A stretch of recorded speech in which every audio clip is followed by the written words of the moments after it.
Howdy partners. In the last episode I touched on the origins of phase music and how the method of achieving the phasing effect changed over time. Phasing's earliest origins were in at-home experimentation with loops of recording tape which wasn't suited for live performance.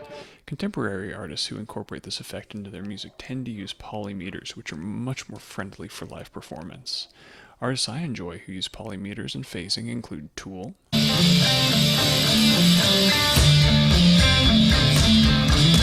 King Gizzard and the Lizard Wizard,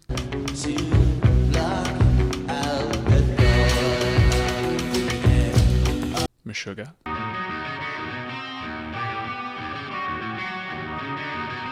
and the group which turned me onto this whole phasing thing, King Crimson.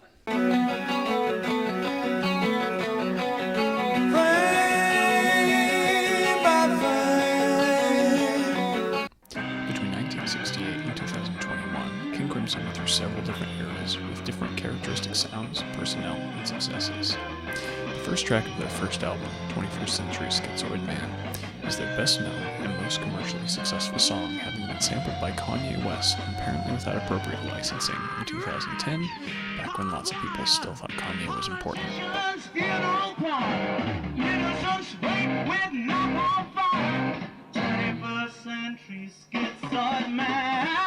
After several records, lineup changes, and dissolutions, guitarist Robert Fripp reformed King Crimson in early 1981 with a mostly new set of musicians and a different set of musical priorities. Where early King Crimson was fiery anarchy, this King Crimson was disciplined. This was also, coincidentally, the name of the first record with this new lineup. As this was the first King Crimson incarnation with two guitarists, they now had the ability to experiment in new ways which resulted in the characteristic sound of the group, phasing. The first example I heard of this was the song Frame by Frame from the Discipline album. While it isn't necessarily the main point of the song, like in the song Discipline, it's a very clear and understandable use of this technique in music which is relatively popular and accessible in comparison to last episode's Steve Reich examples. The song consists of two major parts as defined by the activity of the guitars. 1. Phasing, and 2. Syncopated polymeter. In my explanation and arrangement, I'll present them as Phasing 1, Syncopated Polymeter, Phasing 2 Outro. The two guitarists are Adrian Belew and Robert Fripp. We can think of Belew's part as a home bass and Fripp's part as the weird one throughout a lot of the song. In the first phasing section, Belew and Fripp play the phasing phrase together, which goes through a simple 14-note sequence like this. I've color-coded the notes so the lowest note is black, then they go in rainbow order, red, green, purple is highest. After one time together, Fripp begins emitting the final note in the phrase.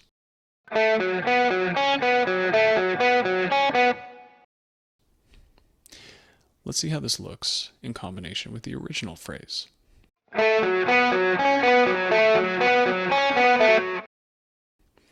Okay, already we run into problems. Can you hear how one side has restarted the phrase earlier than the other?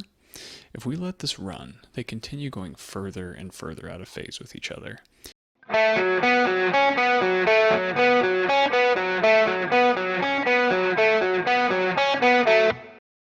You can see how the lowest note shifts out of alignment by the black color on the diagram.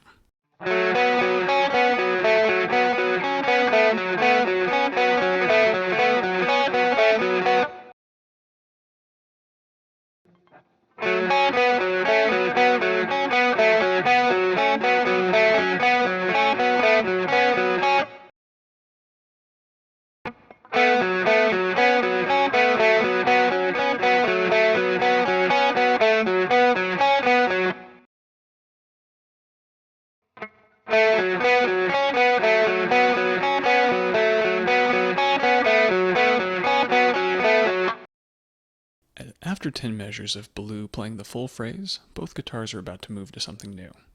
However, as the 13-beat part does not end at the same time as the 14-beat part, they just cut it off mid-phrase and move on. After this, the rhythm and notes of both guitars are synced up for a while. F sharp steps down to F for 1 bar, then the A steps down to G sharp for 1 bar. That transition sounds like this.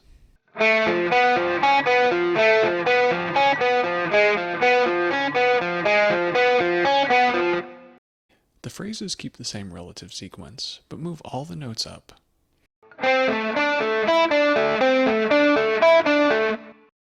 After 4 bars of this, Fripp switches to an even higher variation for 2 bars before they switch again.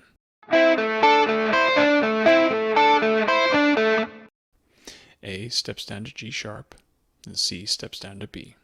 Here's how that transition sounds.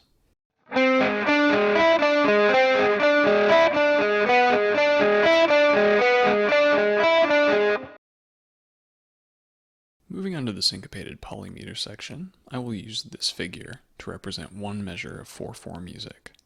Throughout this section, Adrian Belew plays a relatively simple syncopated rhythm in 4/4. This phrase comes in 3 flavors, which I'll call 4, 3, and 2. These phrases are arranged irregularly, creating an unpredictable feel for the guitar part in 4/4. Alongside this, Robert Fripp plays a rapid figure in the 6/16, which provides some interesting texture and is brutally challenging to keep in time. As repetitions of a 6/16th note phrase don't fit evenly into the 16 available spaces in this measure, 16 divided by 6 equals 2 times with 4 remainder, the phrase will restart at different positions within the measure. This creates 3 different iterations of how this simple phrase can lay in a full measure of 4/4.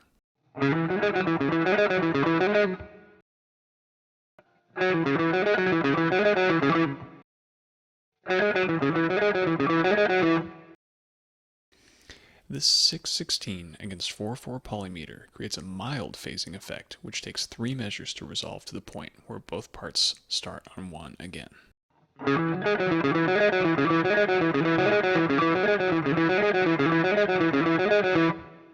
When the 2 guitars are combined, this is how it sounds.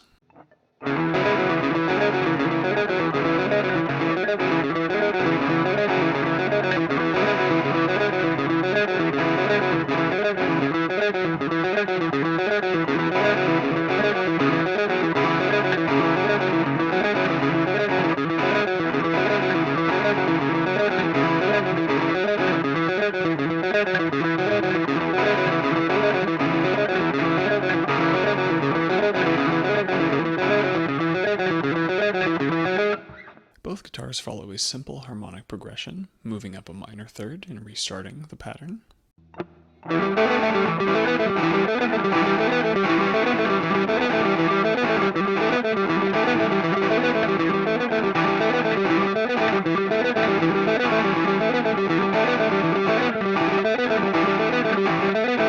Another minor third and pattern restart.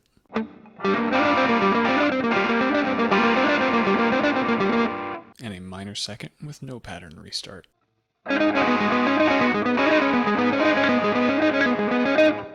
All of these elements together take an otherwise extremely simple passage and turn it into something unique and bizarre.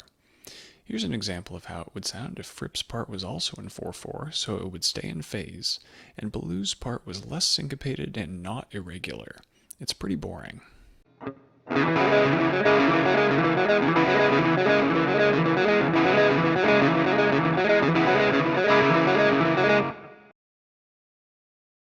The last phasing section and outro of the song is a slightly different version of the first phasing section, so I'll explain it quickly. There are no step downs, but just 12 bars of the first set of notes and 6 bars of the second set of notes. Fripp's part is slightly more bizarre this time, playing the full phrase 3 times before shortening it. The shortened version is played 7 times before it's extended back to the original length for 2.5 repetitions. Both guitars move to the second set of notes together. After 2 measures, Fripp changes to a climactic flurry of notes, which are mostly a pattern of 4/16 notes. It is a very small, tricky thing here to change where the accented note lands for the last 3 beats, but at this point, who's counting? This sounds like this.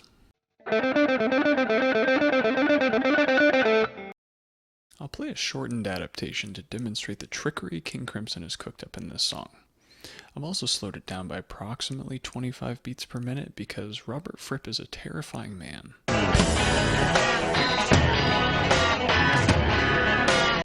And I spent months practicing the rapid fire part, and I've just accepted this is where I am now.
In my next installment of this series, I'll walk through King Crimson's mind-bending track, Discipline. While I am relieved to not have to practice that rapid-fire 6/16th note part anymore, Discipline does have its own challenges. After that video, I'll move on to other artists. Have a good day, and I'll see you then.